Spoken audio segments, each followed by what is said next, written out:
जय माता जी दोस्तों, जय जिनेंद्र, प्रणाम। आज के ये वीडियो में हम चर्चा करेंगे पुखराज रत्न के ऊपर। आज मैं आपको जानकारी दूंगा कि किन व्यक्तियों को पुखराज रत्न धारण करना चाहिए, पुखराज कितने प्रकार के होते हैं और कुंडली की कौन सी अवस्था में हम पुखराज के वज़न का आकार का चयन कर सकते हैं कि हमको चौरस का पहनना है या त्रिकोण आकार का पहनना है या फिर गोल पहनना है या पिंड आकार का ओवल शेप पहनना है। और पुखराज भी अनेक प्रकार के आते हैं, जैसे कि कोई पुखराज इस प्रकार के आप वीडियो में देखेंगे तो लालास पीला आता है, कोई हरे रंग का पीला आता है, कोई एकदम आम के रंग का पीला आता है, तो कोई ऐसा एकदम लाइट पीला यानी कि सिलोन और इंचिन के पीले आते हैं। तो विभिन्न प्रकार के ऐसा कोई दूधिया पीला आता है। तो पुखराज के भी रंग अलग अलग प्रकार के। तो हम हमारे दैनिक जीवन में देखते हैं दोस्तों के हम अनेक बार प्रयास तो करते हैं, हमको पंडित जी बता भी देते हैं कि आपको पुखराज रत्न धारण करना है, पर धारण करने के बाद भी लाभ नहीं होता है। तो आइए पुखराज को बहुत नज़दीक से देखने का प्रयास करें और देखने का प्रयास करें कि किस व्यक्ति को कौन सा पुखराज रत्न धारण करना चाहिए। पुखराज रत्न जो है दोस्तों वो बृहस्पति का रत्न है, यानी गुरु ग्रह जुपिटर प्लैनेट का रत्न है। ये पीला वर्ण यानी पित्त वर्ण का है और इसकी जो मेडिकल सर्टिफिकेशन में इसकी हार्डनेस की अगर बात करें तो उसका हार्डनेस वैल्यू 9 आएगा और रिफ्रैक्टिव इंडेक्स आएगा 1.76 से 1.77। इस प्रकार का इसका मेडिकल सर्टिफिकेशन होता है, जिसमें स्पेसिफिक ग्रेविटी 4 के नीचे रहेगी 3.99। इससे ये 3 ऑब्जर्वेशन से हमको पता चल जाएगा कि ये पुखराज जो रत्न है वो येलो सफ़ायर ही है। ये पीला जो रत्न है, ये येलो कलर जो जेमस्टोन है वो जो येलो सफ़ायर कोरैंडम फैमिली से पुखराज रत्न ही है। पुखराज रत्न के रंग विभिन्न होंगे, पर ये जो 3 वैल्यू है इनकी सेम आनी चाहिए। अभी ज्योतिष माध्यम से देखने का प्रयास करें कि पुखराज किसको धारण करना चाहिए। देखिए, गुरु ग्रह धनु और मीन राशि का स्वामी अधिपति होता है। तो जिनका चंद्रमा धनु राशि का हो यानी भ और ध मीन राशि का हो यानी कि द दीपक वाला द, ये व्यक्तियों का स्वामी अधिपति बृहस्पति गुरु ग्रह होने से इन लोग उचित सलाह लेकर के पुखराज रत्न धारण कर सकते हैं। बहुत से समय में ऐसा भी देखा है कि धनु और मीन राशि वाले को उतना हितकारी और सफलकारी पुखराज रत्न धारण करना सिद्ध नहीं होता है। ऐसी अवस्था में कुंडली के लग्न कुंडली के आधार पर हमको देखना चाहिए कि पुखराज रत्न हमको सूट होगा कि नहीं। जिनका उदित लग्न मेष आ रहा है, वृश्चिक आ रहा है, धनु आ रहा है या मीन आ रहा है, गुरु ग्रह की विशिष्ट स्थिति, जैसे कि अगर गुरु ग्रह का संबंध त्रिकोण या केंद्र से बने तो फिर ऐसी परिस्थिति में पुखराज रत्न को आजीवन पहना जा सकता है, चाहे कौन सी भी दशा हो। उसी प्रकार जिनका उदित लग्न कर्क आ रहा है, सिंह आ रहा है, कुंभ आ रहा है, गुरु ग्रह की विशिष्ट स्थिति जिसमें गुरु ग्रह स्वग्रही हो रहे हैं दशा काल में, उस अंतरदशा में या प्रति अंतरदशा में या गोचर में जब गुरु परिभ्रमण अवस्था में आए, अपनी ही परिस्थिति में वापस आ जाए, ऐसी परिस्थिति में पुखराज रत्न धारण किया जा सकता है। अब बात करते हैं दोस्तों कि पुखराज रत्न अगर धारण करने का निश्चय कर भी लें तो उसका आकार का चयन कैसे करें। देखिए दोस्तों, पुखराज रत्न इस प्रकार के चौरस आकार में भी आते हैं। अगर कुंडली के 2, 6, 10वां भाव धन भाव, रोग शत्रु भाव और कर्म क्षेत्र का भाव से गुरु ग्रह का संबंध हो, या वृषभ, कन्या और मकर राशि से संबंध बने, तो चौरस आकार का गुरु ग्रह का हम रत्न धारण कर सकते हैं। उसी प्रकार अगर त्रिकोण भाव से अगर गुरु ग्रह का संबंध बने या फिर मेष राशि, सिंह राशि, धनु राशि से संबंध बने, तो इस आकार का बृहस्पति पुखराज रत्न हम धारण कर सकते हैं, जिसको पियर शेप बोलते हैं और हिंदी में बोलते हैं तिलक आकार का। उसी प्रकार का अगर गुरु ग्रह वृश्चिक राशि, कर्क राशि और मीन राशि या फिर चतुर्थ भाव, अष्टम भाव और द्वादश भाव से संबंध बनाएं, तो इस प्रकार का गोल आकार का पुखराज रत्न धारण कर सकते हैं। उसी प्रकार अगर गुरु ग्रह तृतीय भाव, केंद्र का सप्तम भाव और एकादश भाव से संबंध बनाएं, तो इस प्रकार का ओवल शेप का हम पुखराज रत्न धारण कर सकते हैं। हमने देखा है दोस्तों, पुखराज रत्न कई प्रदेशों में मिलता है। बैंकॉक, श्रीलंका की उपज सबसे ज़्यादा होती है। अफ्रीकन पुखराज भी आते हैं और कुछ पुखराज तो इस प्रकार के विशिष्ट होते हैं जो कुछ विशिष्ट परिस्थिति में ही धारण किए जा सकते हैं।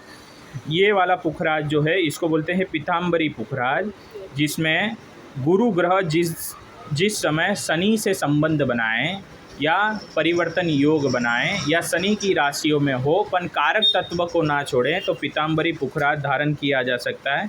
ये ब्लूइश येलो होता है।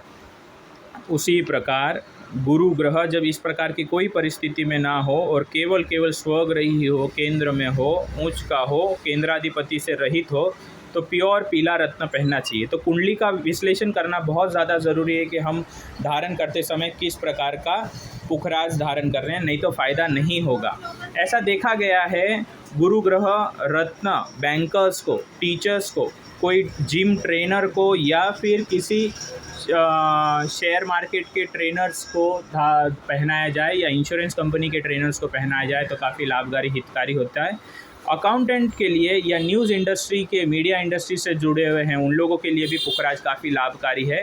शेयर मार्केट से जो जुड़े हैं या फिर फाइनेंस, क्रिप्टो करेंसी या बैंकिंग सेक्टर से जुड़े हैं उनके लिए भी काफ़ी हितकारी लाभकारी है।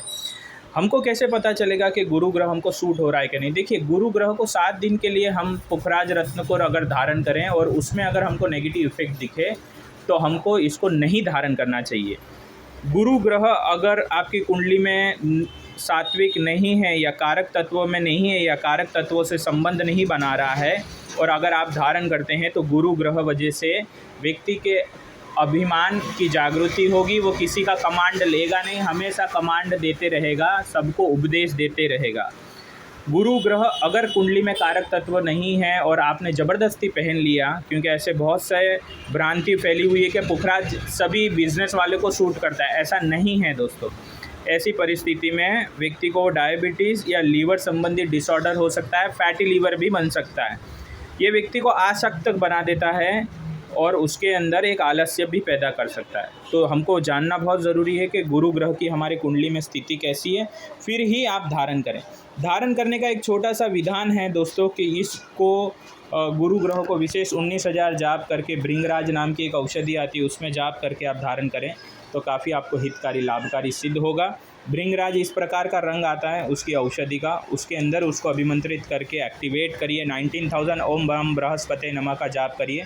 जो व्यक्ति पुखराज अफोर्ड नहीं कर सकते, क्योंकि ये रत्न काफ़ी महंगे होते हैं दोस्तों, तो ऐसी परिस्थिति में 200-300 रुपये में मिलने वाला 5 मुखी रुद्राक्ष, 5 मुखी यानी कि सूर्य, चंद्र, मंगल, बुध, गुरु का 5 नंबर पे आता है, तो 5 मुखी रुद्राक्ष भी बृहस्पति को संबोधित करता है। ऐसी परिस्थिति में गुरु ग्रह को पहना जा सकता है। पुखराज को पहनने का जो मुख्य धातु होता है वो दोस्तों वो होता है पीतल। पीतल इस प्रकार का पीले रंग का होता है, ये एक ब्राह्मण धातु है। दूसरा जो धातु है गुरु ग्रह का रत्न का वो है सोना, स्वर्ण। तो ये भी आपके गुरु ग्रह के लिए काफ़ी हितकारी लाभकारी स्थित होती है। पुखराज पहनने के लाभ क्या है दोस्तों? ये व्यक्ति के आत्मज्ञान की वृद्धि करता है, नीति और निर्णय, सही और गलत के बारे में उसको फैसला करने के लिए ताकत देता है, सद्बुद्धि देता है। जो व्यक्ति पुत्र से वंचित है उसको पुत्र लाभ होता है, आय का लाभ होता है, पितृ का लाभ होता है, मान प्रतिष्ठा की वृद्धि होती है, अपने खर्चों के ऊपर कंट्रोल आता है, अपना कामकाज अच्छा चलता है, किसी भी प्रकार का रिसर्च यानी अनुसंधान करने की उसकी शक्ति मिलती है, उसके बोलने के तरीका में बदलाव आता है, माधुर्य आता है, बहुत ठंडकपन आता है और भाग्य का उदय करता है। अगर ये नेगेटिव इफेक्ट दिया तो शुगर, घुटनों और पाचन तंत्र में खराबी कर सकता है। और ये आपका सात्विक रहा तो आपके कुंडली में आपके गुरु ग्रह के धारण के बाद फैटी लीवर का आपको प्रॉब्लम हट जाएगा, शुगर कम हो जाएगा और घुटनों की तकलीफ भी चली जाएगी। इसके कुछ उपरत्न भी है दोस्तों, अगर जो आप पुखराज रत्न नहीं धारण कर सकते हैं तो सिट्रीन नाम का एक रत्न आता है जो चमकीला होता है और काफ़ी सस्ता होता है। इसको इंडियन ट्रेड नेम में सुनहला टोपाज भी बोलते हैं। ये गुरु ग्रह का उपरत्न है, काफ़ी सस्ता होता है। ये इसको भी आप धारण कर सकते हैं। धारण करने का उत्तम पक्ष है शुक्ल पक्ष में इसको धारण करें, गुरु की होरा में उसको धारण करें। लग्न शुद्धि में बृहस्पति को 6, 8, 12 भाव में से बचाएं और प्रयास करिए कि भृंगराज नाम की औषधि में उसको प्राण प्रतिष्ठित पूजा करके धारण करें। ऐसी अवस्था में उसको काफ़ी अच्छा लाभ मिलेगा। धारण करने से पहले आपकी कुंडली में सात्विक है कि नहीं, उसका इष्ट फल अच्छा है कि नहीं, कष्ट फल अच्छा है कि नहीं। आप कमेंट सेक्शन में अपनी कुंडली बताइएगा तो मैं आपको बताऊंगा कि गुरु ग्रह की आपके इष्ट फल कैसा है। 12 भाव में 6, 8, 12 भाव से विशेष बड़ा संबंध ना बनाएं। ये विभिन्न प्रकार के आकार हैं, अष्टकोण आकार के भी पुखराज आते हैं जो आपके लिए काफ़ी हितकारी लाभकारी सिद्ध हो सकते हैं। सबसे पहले हमको देखना पड़ेगा कि हमको गुरु ग्रह का किस प्रकार का फल मिलता है अपनी कुंडली द्वारा। तो इस प्रकार की चीज़ें हैं जो हमने बताई हैं। मेरा पिछला वीडियो पन्ना के ऊपर था जिसमें हमने बताया था किस प्रकार से हम आकार को चयन करते हैं, हम उसके वजन का चयन करते हैं। ऐसे ही वीडियो पाने के लिए मेरे चैनल एस्ट्रो वास्तु संजू को सब्सक्राइब करें, अपने मित्र वर्ग में उसको फैलाएं और कमेंट सेक्शन में बताएं कि आपको कौन से आकार का रत्न हम उपलब्ध करा सकते हैं। प्रणाम, जय माता जी, जय जिनेंद्र।